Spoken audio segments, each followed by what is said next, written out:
Assalamualaikum warahmatullahi wabarakatuh.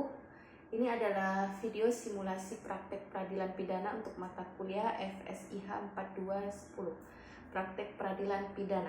Perkenalkan, saya Siti Nihayatus Saadah, NIM 0435999468, kelas FSIH 42110 230, dengan tutor Muhammad Fadlan Fadil Bahri.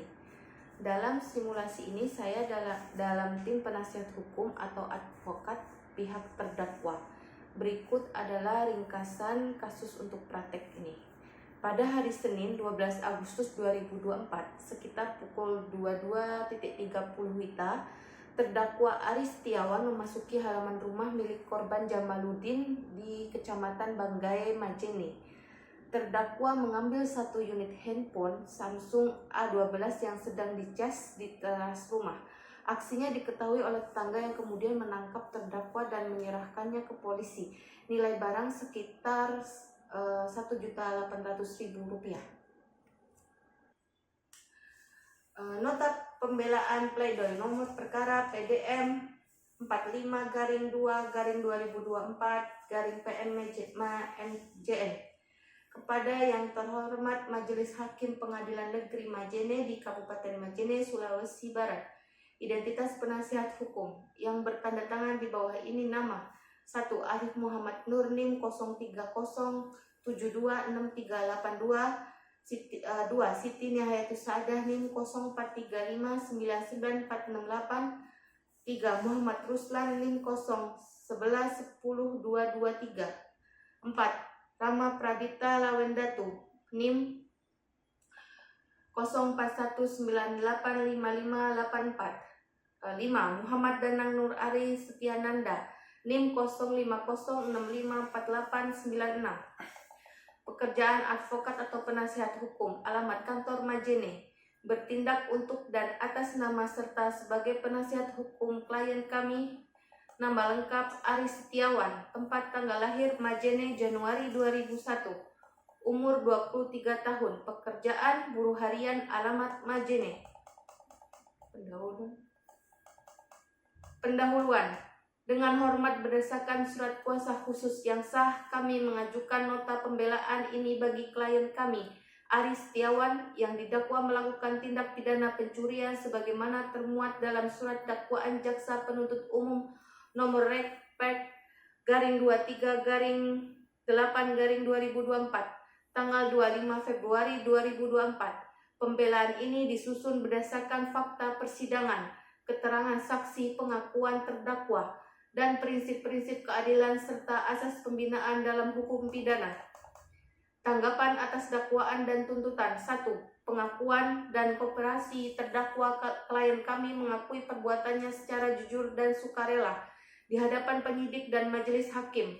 Pengakuan dan sikap kooperatif tersebut mencerminkan itikat baik dan penyesalan sehingga sepatutnya menjadi pertimbangan meringankan sesuai prinsip pembinaan yang dianut sistem hukum pidana.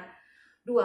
Keadaan faktual yang memang harus dilihat secara proporsional berdasarkan fakta persidangan. Perbuatan yang dilakukan adalah mengambil satu unit telepon genggam yang sedang dicas di teras rumah korban. Tidak terdapat unsur kekerasan, tidak ditemukan perusakan, serta tidak ada indikasi intimidasi atau ancaman fisik. Penangkapan dilakukan oleh warga setempat tanpa insiden kekerasan. Nilai barang sebesar kurang lebih Rp1.800.000. Fakta-fakta tersebut menunjukkan karakter perbuatan yang relatif ringan. 2. Kualifikasi tindak pidana dan penerapan prinsip proporsionalitas berdasarkan uraian di atas. Kami berpendapat bahwa perbuatan tersebut lebih tepat dipertimbangkan sebagai pencurian ringan. Apabila majelis hakim berpendapat unsur pasal 362 KUHP terpenuhi, kami memohon agar majelis hakim menggunakan diskresi hukum yang mengedepankan asas pembinaan dan tujuan pemidanaan yang reformatif, sehingga putusan dapat berupa pidana yang tidak merusak prospek sosial ekonomi terdakwa dan keluarganya. 4. Unsur subjektif dan faktor pendorong perbuatan. Motif terdakwa adalah kebutuhan ekonomi mendesak. Terdakwa bekerja sebagai buruh harian dan bertanggung jawab atas keluarga yang sangat bergantung kepadanya. Motif ini menunjukkan keadaan tertekan yang mengurangi kesalahan moral dan menunjuk pada perlunya pendekatan pemidanaan yang mengutamakan rehabilitasi dan pemulihan, bukan semata penghukuman.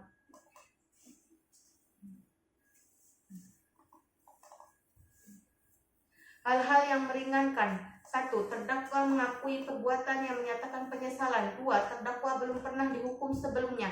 3. Nilai barang relatif kecil dan barang bukti telah dikembalikan kepada korban. 4. Terdakwa adalah tulang punggung keluarga sehingga penahanan berkepanjangan akan menimbulkan dampak sosial ekonomi serius terhadap keluarga. 5. Terdakwa kooperatif selama pemeriksaan dan persidangan. Hal-hal yang memberatkan. 1. Perbuatan telah menimbulkan keresahan di lingkungan masyarakat. 2. Perbuatan tetap menimbulkan kerugian material bagi korban meskipun nilai tidak besar. Argumen hukum tambahan. Prinsip pembinaan dan tujuan pemidanaan. Tujuan pidana tidak hanya retributif tetapi juga reformatif dan preventif. Mengingat karakter perbuatan usia terdakwa dan faktor ekonomi, penerapan pidana yang membuka kesempatan rehabilitasi lebih sesuai dengan tujuan pidana dalam konteks kasus ini. 2. Proporsionalitas sanksi terhadap fakta objektif.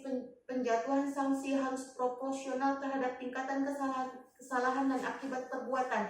Mengingat tidak adanya unsur pemberatan seperti kekerasan, perusakan tempat kediaman, atau keterlibatan sindikat, maka sanksi maksimal sebagaimana ancaman dalam ketentuan yang lebih berat akan menimbulkan ketidakadilan relatif. Permohonan. Berdasarkan keseluruhan uraian di atas, dengan penuh hormat kami memohon kepada Majelis Hakim Pengadilan Negeri Majene untuk mempertimbangkan dan memutus sebagai berikut.